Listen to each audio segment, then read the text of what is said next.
Quel point commun entre le président camerounais Paul Biya, le président malien Ibrahim Boubacar Keïta? Tous ont pour habitude de se faire soigner hors de leur pays, en Europe très souvent. Ils ne sont pas seuls, la pratique est très répandue chez les présidents africains et cela suscite de plus en plus de critiques dans leurs opinions publiques. Sidi Kaba, vous avez signé récemment une chronique acerbe dans les colonnes du Monde Afrique contre ces présidents qui se font soigner hors de chez eux. Pourquoi sont-ils aussi nombreux à aller en Europe, par exemple, pour se faire soigner? Parce que simplement, dans la plupart des cas, les présidents n'ont pas construit dans leur pays des systèmes de santé adaptés qui leur auraient permis de venir recevoir le soin. Il y a les présidents, il y a toute l'élite au pouvoir qui n'a quasiment aucune connaissance de l'état de santé dans les infrastructures qui sont devenues plus de mouroirs que de véritables structures de santé. Et l'attitude de ces chefs d'État et de leur famille, c'est de prendre aussitôt qu'ils sont malades un avion pour Paris ou pour Londres ou pour Madrid, donc laissant les autres citoyens confrontés à ces systèmes de santé dont l'état est lamentable. Mais ce n'est pas un problème de moyens? Peut-être que ces hôpitaux ne sont pas équipés comme il le faut. Oui, parce qu'ils n'ont pas choisi de les équiper, parce que le coût de leur évacuation sanitaire aurait permis sur le long terme de construire de véritables structures de santé. L'évacuation, l'affrètement d'un avion médicalisé Bamako-Paris, par exemple, revient à plus de 120 000 euros. Donc, vous voyez, si cet argent-là avait été épargné et investi localement, il aurait permis à nos pays d'avoir des structures de santé où les chefs d'État peuvent venir se soigner. Un pays comme l'Algérie, dont le président part se soigner à l'étranger, avait, par exemple, il y a 2 ou 3 ans, près de 100 milliards de dollars de chiffre d'échange. Cet argent aurait pu être investi dans la construction d'un hôpital de santé de référence qui aurait évité au président Bouteflika de venir se soigner en France. Et ces séjours à l'étranger pour se faire soigner coûtent très cher. Qui paye?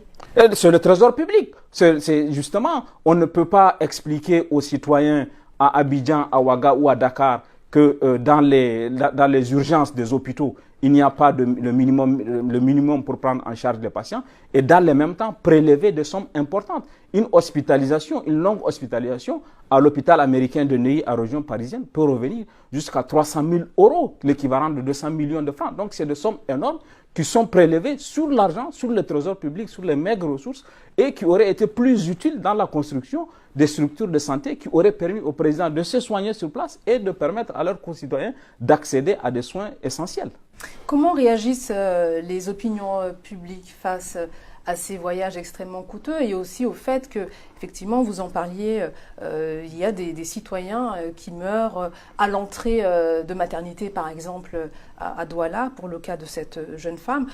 Comment est-ce que c'est vécu aujourd'hui à l'heure de l'information continue, des réseaux sociaux, etc.? Justement, il y a quelques années, quand les présidents le faisaient, c'était une sorte de secret, le président est absent, on ne sait pas où il est allé. Aujourd'hui, avec les réseaux sociaux, les informations sont aussitôt répercutées dans les capitales africaines. On se souvient tous, lorsque les Maliens ont appris que Ibeka est venu se soigner, les gens ont lancé le mouvement tous au Val-de-Grâce. Ça veut dire que tous les Maliens n'ont qu'à venir désormais se soigner au Val-de-Grâce en critiquant le choix du président de venir se soigner ici, alors qu'en 2014, il avait pris 30 millions d'euros du trésor malien pour acheter un avion. Donc, il y a un sentiment de révolte qui, à mon avis, va aller grandissant parce que la société africaine a changé. Il y a aujourd'hui une société civile qui est beaucoup plus exigeante. Il y a une jeunesse qui est à l'heure des réseaux sociaux qui ne peut plus accepter que les choses continuent en cette période. Les mœurs ont changé et les pratiques des présidents africains aussi doivent changer. Sinon, ils subiront la faute de leur population. Est-ce qu'il y a une méfiance aussi vis-à-vis